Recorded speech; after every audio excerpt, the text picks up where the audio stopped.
Hi there, Lloyd Machedo speaking to you from LloydMachedo.com, who's Lloyd Machedo Think Personal Branding. Today the date is 5th of February 2018. Time right now is 6:40 in the evening. All right. I just want to share my thoughts with you about getting out of your comfort zone. Okay. Most of the people, most of us, we like to be in our comfort zone. Let's say, for example, this chair. Okay, I find this chair really comfortable, and every day I would come and sit on this chair, and I would never think about it because I'm very comfortable on this chair.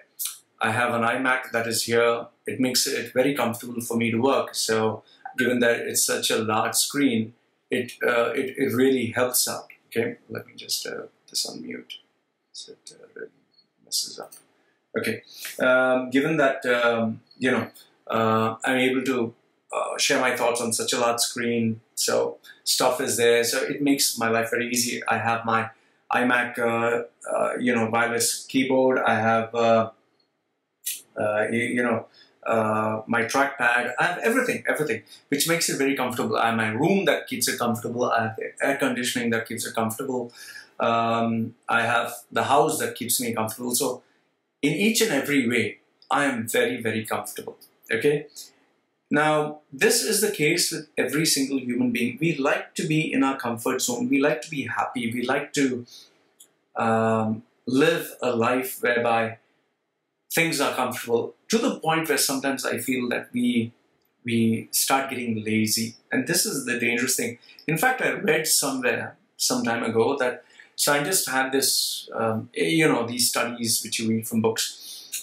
It was actually a TED talk. I'm not too sure, but they had this kind of controlled setting where they had this shark which had to swim a long distance to have this meal. So the shark would swim this long distance to have this meal. So then they tried this experiment whereby they made it very easy for the shark to have the meal. So it was kept very close. They noticed over the period of time, they kind of noticed a tendency whereby the shark wouldn't swim so much. So the shark was not actually exercising itself. It was being in that particular area because it knew the food was very close. And very soon the shark hardly moved at all. And that is where the shark started to put on weight. So they tried this with animals, different kinds of animals. They tried it with even human beings.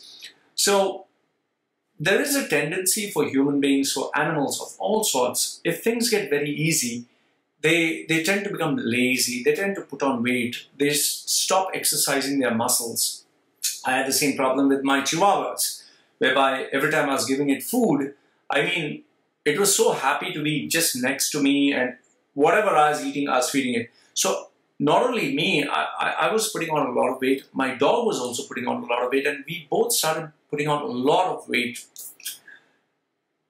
There is a danger, however, once we are in our comfort zone.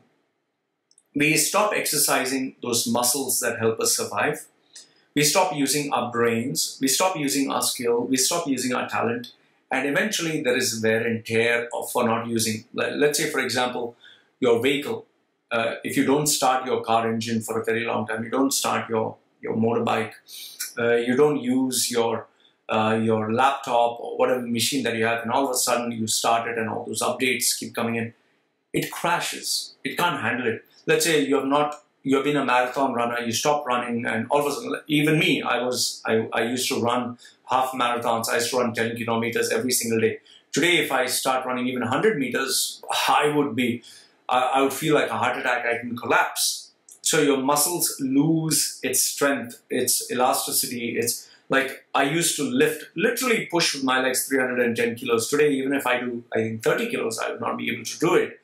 So the danger of being in your comfort zone is you tend to take things for granted. Today, I take my chair for granted. I had taken my iMac for granted until it crashed, and I had to subject myself to a really small laptop, the Asus. That's why it's very important for you to get out of your comfort zone. So how do I do this with regards to myself? I make it a point that sometimes I switch off my AC. I sleep without the AC. Sometimes I sleep on the floor and my whole body aches. Sometimes I make sure that I try walking a long distance, and I don't do it just for one day. I do it for a week, 2 weeks, so then my body gets accustomed to this, and then it kind of reminds me, okay, this is how tough things are. Sometimes I switch off my iMac and then I work on a smaller laptop. So it's like, oh, so this is what it feels like when it's uncomfortable. Sometimes instead of eating good food, I only eat sticky rice, just sticky rice and just gravy for many days, and it kind of puts me uncomfortable in an uncomfortable spot.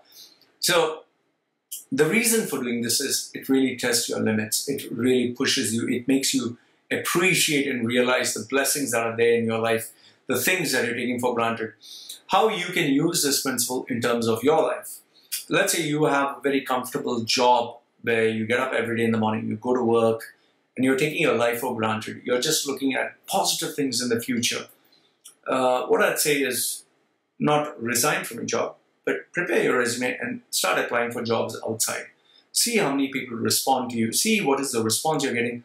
And if you don't, I'm pretty sure you'll not get a good response. If you don't get a good response, it's time you upgrade those skills. Get out of your comfort zone, upgrade your skills, your resume, and make it to the best until you start getting responses. Once you start getting responses, go for interviews. You'd obviously not do well at the first interview. Keep going for interviews. And how do you know you really have done well is, if your resume is really up to date, you will, for every 5 jobs that you apply, you'd get at least 1 to at least 3 responses. You get 3, it's perfect. You get 1 response, it's very good. If out of 10 you get only 1, it's average. So that is the standard by which you can measure yourself. And then how do you know if your interview skills are good? Talking is not, being good at an interview. You know your interview skills are good when you, for every job that you go, every job, you get a job offer on the table. That's where your interview skills are good. How else can you get out of your comfort zone is ask your friends for money. Find out how many friends are willing to give you, let's say $1,000, $500, even $100. That is where you really come to know who are your real friends. These are the ultimate tests whereby you can find out whether, things are really what you tend to see. And this is where you moving out of your comfort zone. Let's say, for example, you switch off your AC and you sleep without the AC on the floor. Try doing this for almost a month. See how do you feel. That will really wake you up to the realities of life. Like, let's say, for example, my wife, she has not been to the village. I will send her to the village for, maybe a month. I'll be alone for a month. She'll be alone for a month. And that is why she'll really appreciate, she'll really value the blessings that she has. Otherwise, she'll take it for granted. So you need to do all these things to really push yourself out of the comfort zone. For me, I constantly get the reminder when, my iMac crashed. I was like, sheesh. My iMac, MacBook Pro, and iPad crashed. It woke me up to the reality. Sometimes the AC doesn't work. I still try to sleep. I sleep on the floor. Sometimes I stop eating all the good food and I eat normal food. It kind of makes me up to reality. So try doing all these things, and this will really wake you up to the reality of how things are. The only way for you to test yourself is push yourself out of your comfort zone. When you push yourself out of your comfort zone, you will come to know where you really stand. So I invite you to try this principle of getting out of your comfort zone and getting for you to know, where you really stand in terms of health, in terms of your career. But most important is you need to try this where money is concerned, because remember, money is the fuel that fuels your vehicle and pushes you. If you do not have money, you cannot survive. So number 1 is obviously money. Second one is obviously your health. If you have a toothache, if you have cancer, if you have any disease, you cannot function. And third one is try your relationships. Try it in these 3 areas. Experiment and let me know what happens. I'd love to hear from you. Love to hear your thoughts. Do put your comments down below. Do like this video, because YouTube analytics always helps. That's how my video would kind of get traction. If you enjoyed the video, please do that. If you didn't enjoy the video, you can always put a thumbs down. And if you'd like to contribute to my YouTube channel, please go to PayPal at livemachedo.com. You can pay $5, $10, whatever you like. So this is live from livemachedo.com, who's live Machedo and Think Person Branding, sharing with you his views. Let me know what you think. Love to hear from you. Goodbye for now. Take care. is that? Stop.